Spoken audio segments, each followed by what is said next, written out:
కడప రెడ్డమ్మ దెబ్బకి వైసీపీ కంచుకోటకి బేటలు వారడం ఖాయమా? కడప రెడ్డమ్మ పేరు వింటేనే జగన్మోహన్ రెడ్డి వెన్నులో వణుకు పుడుతోందా అంటే అవునని సమాధానం ఇస్తున్నారు కొంతమంది రాజకీయ విశ్లేషకులు. ఈ నేపథ్యంలోనే ఇదే అంశం మీద మనం విశ్లేషణ చేసుకునేటువంటి ప్రయత్నం చేద్దాం. ప్రస్తుతం మనతో పాటు ఉన్నారు ప్రముఖ రాజకీయ విశ్లేషకులు, ప్రముఖ సీనియర్ జర్నలిస్ట్ సిఎస్ రావు గారు. సార్తో మాట్లాడదాం. సార్ నమస్తే. సార్ నమస్తే. కడప రెడ్డమ్మ ఇప్పుడు ఈ పేరు వింటేనే జగన్మోహన్ రెడ్డి వెన్నులో వణుకు పుడుతోంది అని, కడప రెడ్డమ్మ ఇప్పుడు వైసీపీ కంచుకోటకి బీటలు వారేలాగా చేస్తోంది అనేటువంటి వాదనలు ఇప్పుడు తెర వెనక వస్తూ ఉన్నాయి. ఏంటి సార్, కడప రెడ్డమ్మ పేరు వింటేనే జగన్మోహన్ రెడ్డి భయపడుతున్నారా అంటే ఏం చెప్తారు? సో ఇటీవల కడపలో జరుగుతున్న పరిణామాలను కనుక చూస్తే ఒక సామెత గుర్తొస్తుంది. 100 గొడ్లను తిన్న రాబందు కూడా ఒక గాలివానకు కొట్టిపోయిందని సామెత. అలానే కొన్ని దశాబ్దాలుగా కడప జిల్లాని పులివెందులని ఏలుతున్నటువంటి జగన్మోహన్ రెడ్డి గారు, ఆ రోజు ఉన్నటువంటి వైఎస్ ఫ్యామిలీ వాళ్ళ యొక్క హవా క్రమక్రమంగా పలచబడుతుంది అనేదానికి నిదర్శనంగా కనిపిస్తూ ఉన్నాయి. ఏంటంటే ప్రత్యేకంగా కడప లాంటి చోట, కడప మా జిల్లా, అది మా సొంత హక్కు, దాని మీద మాకే పేటెంట్ హక్కు ఉంది అని ఫీల్ అయ్యేటువంటి వైఎస్ ఫ్యామిలీని గడగడలాడిస్తున్నారు అక్కడటువంటి కడప తెలుగుదేశం పార్టీ వాళ్ళు, కడప ప్రజలు. ఎందుకనంటే కార్పొరేషన్ మీటింగ్ జరిగింది సోమవారం రోజున, Kadapa corporation meeting. Kadapa corporation meeting జరిగితే mayor Kadapa MLA ex officio ఆవిడ హాజరవుతారు. ఆవిడకి ఇచ్చే ప్రాధాన్యత ఆవిడకి ఇవ్వాలి కదా, ఇవ్వకుండా ఆయన కుర్చీ వేసుకుని మీ లేడీస్ కింద కూర్చోబెట్టారు. సో ఇక్కడ కడప ఎమ్మెల్యే మాధవిరెడ్డి గారు నిలదీశారు మేయర్ని. మేయర్ని నిలదీస్తే లాస్ట్కు వాయిదా వేసుకున్న పరిస్థితి ఏర్పడింది. మళ్ళీ సమావేశం అయితే అసలు కడప కార్పొరేషన్ సమావేశాలు జరగల, స్తంభించిపోయింది. విధులైన పరిస్థితుల్లో ఇక క్లోజ్ చేశారు. ఏది ఆమోదాలు అయిపోయినాయి అన్నట్టుగా, చర్చ జరగకుండానే. ఆ పరిస్థితి ఎందుకు వచ్చింది కడప కార్పొరేషన్లో అంటే, ఇప్పుడు వైఎస్ఆర్ కాంగ్రెస్ పార్టీకి ఉన్నటువంటి కడపలో ఉండేటువంటి కార్పొరేషన్లో ఉన్నటువంటి కార్పొరేటర్లు 11 మంది తెలుగుదేశం పార్టీకి వచ్చారు. మిగతా వాళ్ళు కూడా క్యూ కడుతున్నటువంటి పరిస్థితి. అక్కడ కడప కార్పొరేషన్లో పాలక వర్గం ఎప్పుడు కూలిపోతుందో తెలియనటువంటి పరిస్థితి. అది కూలిపోతే కనుక అది జగన్మోహన్ రెడ్డి గారి కోట కూలిపోయినట్టే కదా. ఇప్పటికే ఆల్రెడీ అక్కడ జెండా బీకేసే పరిస్థితి ఏర్పడుతుంది. పులివెందులకు సంబంధించి ఏం జరిగింది అనేది మనం చూసాం. జగన్మోహన్ రెడ్డి గారు ఎన్నికల ముందు వెళ్ళినప్పుడు పులివెందుల ఆయన మీదనే రాళ్ళు వేసే పరిస్థితికి వచ్చారు కదా, ఆయన వెహికల్స్ని ఎమ్మడబడే పరిస్థితికి వచ్చారు కదా ఎన్నికలకు ముందు. ఆ తర్వాత ఎన్నికల తర్వాత వెళ్తే ఆయన్ని నిలదీశారు కదా, మా డబ్బులు గవర్నమెంట్ దగ్గర ఉండి మాకెందుకు ఇప్పిరని నిలదీశారు కదా. సో జగన్మోహన్ రెడ్డి గారు గతంలో మాదిరిగా కడపలో హవాని కొనసాగించలేరు. దానికి కారణం ఏంటంటే, కడప ఎమ్మెల్యేగా మాధవిరెడ్డి గారు ఎప్పుడైతే ఎన్నికయ్యారో ఆ రోజు నుంచి ఆయన కౌంట్ డౌన్ స్టార్ట్ అయింది అని చెప్పి అక్కడ తెలుగుదేశం పార్టీ వాళ్ళు చెబుతున్నారు. ఇటీవల జరిగిన ఇంకో పరిణామం ఏంది, బీటెక్ రవి గారు కడప జిల్లా మొత్తం నీటి సంఘాల ఎన్నికల్లో అన్ని సంఘాలు ఏకగ్రీవంగా తెలుగుదేశం పార్టీ అయినాయి, ఇంక్లూడింగ్ పులివెందుల. అన్ని సంఘాలు అంటే దీని సంకేతం ఏంటి? మొత్తం కావడం అంటే అది జరగని పని కదా. అందులో పులివెందుల నాది అంటాడు కదా జగన్మోహన్ రెడ్డి. ఎన్నికలకి మేము బహిష్కరిస్తున్నాం అని చెప్తున్నారు కదా. అది ఇక బహిష్కరిస్తున్నావు అంటే ఇక అసలు యుద్ధానికి నువ్వు రెడీగా ఉన్నప్పుడు జెండా బీకేయటమే కదా.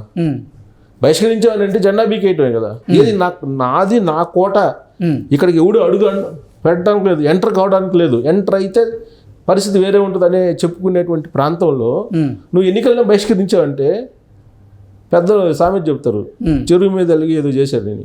ఆ టైంలో నువ్వు యుద్ధం నుంచే నువ్వు విరమించుకున్నావు అంటే ఓడిపోయినట్టే కదా. యుద్ధానికి రాకుండా యుద్ధంలో పార్టిసిపేట్ చేస్తే నువ్వు గెలుస్తావా, ఓడుతావా, లేకపోతే వీరోచిత పోరాటం చేస్తావా, చివరి నిమిషం వరకు వీరమరణం పొందుతావా అనేది నిర్ణయిస్తారు. అసలు యుద్ధానికి రాకపోతే దాన్ని ఏమంటారు, ఉత్తర కుమారుడు అంటారు. ఇప్పుడు ఏ విధంగా, ఇప్పుడు మామూలుగా మిగతా చోట్ల చెప్పుకోకపోతే వేరు, రాష్ట్రం మొత్తం ఏమైనా కానీ పెద్ద చెప్పుకోరు. కడప పులివెందుల గురించి ఎందుకు చెప్పుకుంటున్నారు? ఇక్కడ అడుగు పెట్టలేరు, ఇక్కడ అంతా అసలు వాళ్ళు తప్ప రెండో వాళ్ళు ఎంటర్ కావడానికి లేదనే ఒక ఒపీనియన్ని ప్రజాక్షేత్రంలో తీసుకెళ్లారు కదా తరతరాలుగా. ఇవాళ పరిస్థితి ఏంటి? నీటి సంఘాల ఎన్నికల్లో ఏకగ్రీవం కావడం అనేది చిన్న విషయమా? జగన్మోహన్ రెడ్డి గారి పునాదులు అక్కడే కదిలిపోయినాయి. ఆ మిగిలిన పునాదులు ఇప్పుడు కదిలిపోబోతున్నాయి కడపలో. మేయర్ నిన్న కనుక కార్పొరేషన్ సమావేశాలు కనుక చూస్తే జగన్మోహన్ రెడ్డి గారి యొక్క హవా పూర్తిగా మసకబారిపోయింది అని చెప్పి తేటతెల్లం అవుతుంది అక్కడ. అసలు ఈ పతనం ఎక్కడ స్టార్ట్ అయింది? జగన్మోహన్ రెడ్డి గారు ముఖ్యమంత్రిగా ఉన్నప్పుడే స్టార్ట్ అయింది ఇది. ఓకే, ముఖ్యమంత్రిగా ఉన్నప్పుడు స్థానిక సంస్థల ఎన్నికలు జరిగినాయి. స్థానిక సంస్థల ఎన్నికలు జరిగితే ఏమైంది కడపలో? కడప, చిత్తూరు, ప్రకాశం, నెల్లూరు జిల్లాల స్థానిక సంస్థల ఎన్నికలు జరిగితే ఆ రోజు కంచెల శ్రీకాంత్ అనే అతను తెలుగుదేశం పార్టీ అభ్యర్థి గెలిచాడు కదా. ఆ మొత్తం నాది కోట అంటాడు కదా ఆయన. ఏది రాయలసీమ మొత్తం నాదే అని చెప్తాడు కదా. మరి కడపలోనే మెజారిటీ వచ్చింది తెలుగుదేశం పార్టీకి ఆ రోజు కూడా. ఏది ఆయన ముఖ్యమంత్రిగా ఉన్నప్పుడే. అంటే ఆ రోజునే స్టార్ట్ అయింది ఈయన పతనం. ఆ రోజున స్టార్ట్ అయ్యి ఇవాళ ఈ పరిస్థితికి వచ్చింది. అందుకే ఆయన ఎమ్మెల్యే పదవికి రాజీనామా చేయట్లేదు అనేది వైఎస్ఆర్ కాంగ్రెస్ పార్టీలోనే అంతర్గతం జరుగుతుంది. ఎందుకనంటే యాక్చువల్గా ఆయన ఎమ్మెల్యే పదవికి రాజీనామా చేసి ప్రతిపక్ష హోదా రావట్లేదు కాబట్టి ఢిల్లీ రాజకీయాలు చేస్తాడనేది 2024 ఎన్నికలు అయిన తర్వాత జరిగినటువంటి ఒక ప్రచారం. ఎందుకు 11 మంది ఎమ్మెల్యేలు గెలిపించుకున్నారు, వాళ్ళలో 8 మంది ఇతర పార్టీలకు వెళ్ళడానికి రెడీ అయిపోయారు.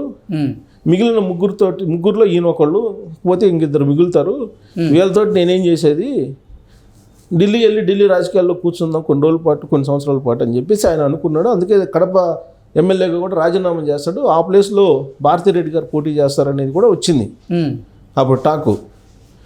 సరే, అదైతే కొంచెం సమస్య పోయింది. ఇప్పుడు ఆ టాక్ లేదు.